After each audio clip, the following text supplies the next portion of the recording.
Another RDL variation, okay? RDL with a hip opening and closing.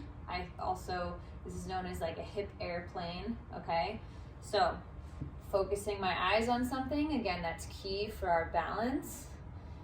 Kicking that back leg nice and strong, RDL.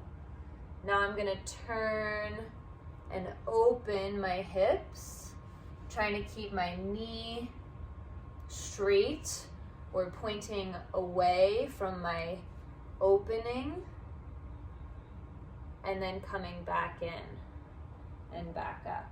Again, kick that left leg straight behind you, open the right and left hip, keep the right knee straight as best you can, not letting it dive in like that, then we lose balance and we stress that knee, okay? Keeping it right over your ankle as best you can,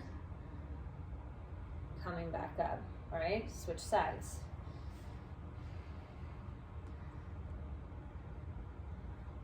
Turn and open,